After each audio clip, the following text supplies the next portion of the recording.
तो देखिए first question जो है वो ये कह रहा है कि 4096 है और इसका वर्गमूल पूछ रहा है, ये स्क्वायर रूट। ऑप्शन हमें दे रखे हैं 33, 64, 96 और 24। तो देखिए वर्गमूल हम कैसे निकाल सकते हैं। हम ये देखना है कि पहला डिजिट क्या है 6, ये किस किस के वर्ग में आता है। तो आप देखें 4 के वर्ग में आएगा, ये 4 का वर्ग क्या होता है 16 और एक 6 का वर्ग भी होता है 36। तो देखिए पहला नंबर 6 इन दोनों में आ रहा है, या तो 4 में या 6 में। तो हमें पहला नंबर तो मिल गया, यानी या तो 4 होगा या फिर 6 होगा। अब हम अगला नंबर छोड़ देंगे, यानी ये नंबर हमें छोड़ना है। अब देखना है 40। अब देखना है कि 40 से छोटा नंबर जो स्क्वायर नंबर है वो क्या है। तो आप कहेंगे वो 36 होता है, जो किसका होता है 6 का, यानी या तो आंसर होगा 64 या होगा 66। बट हमें ऑप्शन के अंदर एक ही ऑप्शन दे रखा है जो है 64, यानी आंसर हो जाएगा 64। सेकेंड क्वेश्चन के अंदर ये कह रहा है कि 6/20 जो है 6/20 ये कितने प्रतिशत के बराबर होता है। देखो जब भी नीचे 20 आता है इसका मतलब वो 5% है। ठीक है, नीचे 20 का मतलब होता है वो 5% है, और 5 को हम 6 से गुणा करेंगे तो कितना आ जाएगा 30, यानी 30% के बराबर हो जाएगा। और डिटेल में करना है तो देखिए डिटेल में करते हैं। 6/20 भिन्न को जब भी हम प्रतिशत में बदलते हैं तो 100 से गुणा कर देते हैं। इस 0 से ये 0 गया, 2 को 6 से काट देंगे 3 बार कटेगा, और 3 को 10 से गुणा करेंगे तो आ जाएगा 30। ठीक है, तो ये हो गया 30%। ओके, क्वेश्चन नंबर 3 की तरफ आते हैं। ये कह रहा है कि 30% का मतलब होता है मल्टीप्लाई का साइन लगाना है, ऑफ का मतलब बराबर 140, और जो x प्रतिशत है उसका 840, यानी 840 का x प्रतिशत। तो ये x की जगह पूछ रहा है कि कौन सा नंबर आएगा। तो देखिए क्या कर सकते हैं हम, प्रतिशत से प्रतिशत को हटा दिया, x को अगर हमें वहीं रखना है तो ये 840 इसके भाग में आ जाएगा। तो 30 गुणा 140/840, 0 से 0 को काट देते हैं। 14 के पाड़े में 84 आता है 6 बार, और 6 को 30 से काट देंगे तो कितनी बार कटेगा 5 बार। तो x की जगह क्या आएगा 5 आ जाएगा। अब आते हैं नेक्स्ट क्वेश्चन की तरफ। नेक्स्ट क्वेश्चन हमें ये कह रहा है कि 5 स्टूडेंट्स दे रखे, यानी छात्र दे रखे, उनका जो वेट है वो भी दे रखा है 30, 40, 50, फिर 60, फिर 70। और ये कह रहा है कि बताओ इसका औसत है वो क्या होगा। ऑप्शन हमें दे रखे हैं 40, 50, 55 और 45। तो देखिए जब भी कोई सीक्वेंस के अंदर होता है, जैसे 30, 40, 50, 60, 70, ठीक है, और ये क्या है, जैसे ये 2 का पेयर बन गया, इन 2 का पेयर बन गया, तो बीच वाली जो संख्या होती है वही औसत होती है। बीच वाली जो संख्या होती है वही औसत होती है।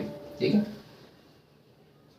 वरना हम क्या कर सकते हैं, नंबर्स को प्लस कर सकते हैं। जैसे 1 2 3 4 5, 5 है, इसमें एक और जोड़ना है 6, और 6 का हाफ करना है 3, यानी जो तीसरे नंबर पर होगा वही हमारा एवरेज हो जाएगा। तो 1 2 3 यानी 50 हो जाएगा हमारा एवरेज।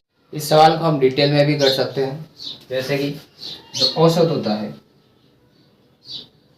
उसका क्या तरीका होता है कि सभी संख्याओं को जोड़ देते हैं हम, जैसे कि 30, 40, 50, 60 और 70, और जितनी संख्याएं होती है उसका लगाते हैं हम भाग, क्योंकि 5 संख्या है तो 5 का भाग। अब इनको जोड़ देते हैं तो देखिए ये 50, ये 60 और 40 मिलके 100, और 70 और 30 मिलके भी 100, तो 250। 250 में 5 का भाग लगाएंगे तो कितना आ जाएगा 50। तो आप चाहें तो डिटेल मेथड से भी कर सकते हैं इस क्वेश्चन को, वरना आप सिंपली ध्यान रखेंगे अगर कोई भी नंबर सीक्वेंस के अंदर है, अगर वो नंबर्स विषम संख्याएं हैं, जैसे 3, 5, 7, 9, 11 ऐसे कुछ है, तो हम क्या करेंगे उनको सबको प्लस कर देंगे, 1 2 3 4 5, उनमें एक प्लस करके उसका आधा कर देंगे, जितने नंबर पे वो होगा वही औसत हो जाएगा। वरना आप क्या कर सकते हैं, जैसे 2 का पेयर ये रहेगा, 2 का पेयर रहेगा, बीच में कौन सा नंबर रह गया 50, तो 50 ही इसका औसत होगा। अब चलते हैं नेक्स्ट क्वेश्चन की तरफ।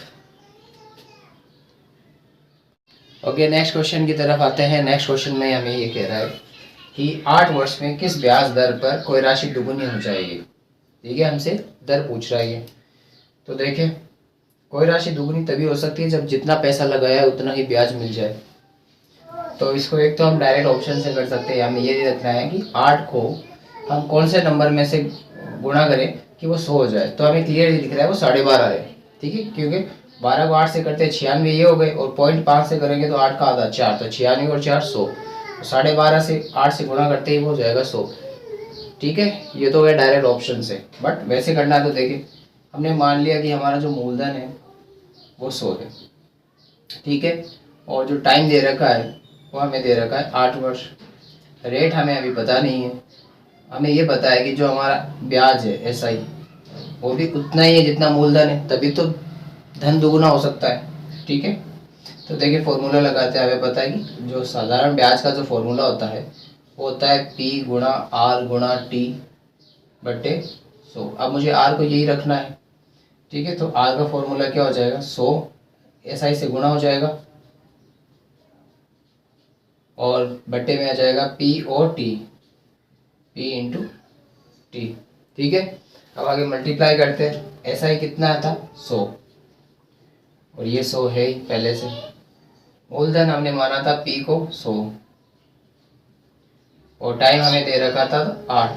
देखो इस 100 से तो ये 100 चला गया, 100 में 8 का भाग लगाएंगे तो ये आएगा 12.5%। ये था डिटेल, बट हमें क्या करना है, ऑप्शंस के थ्रू ही जाना था कि हमें ये देखना था कि इस 8 को किस से मल्टीप्लाई कर दे कि वो नंबर 100 बन जाए, ठीक है, और वो क्या था 12.5, इसलिए ऑप्शन हो जाएगा A 12.5।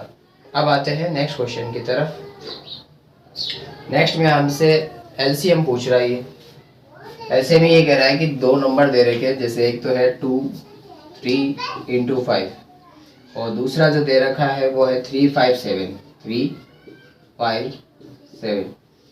हमें ये कह रहा है कि बताओ इसका LCM क्या होगा। तो LCM में देखिए हम क्या करते हैं, जैसे 2 कितनी बार है, एक ही बार इस लाइन में, तो 2 को लिख दिया, 3 भी एक ही बार है तो 3 को लिख दिया, 5 भी एक ही बार है तो 5 को लिख दिया, और 7 भी एक ही बार है तो 7 को लिख दिया,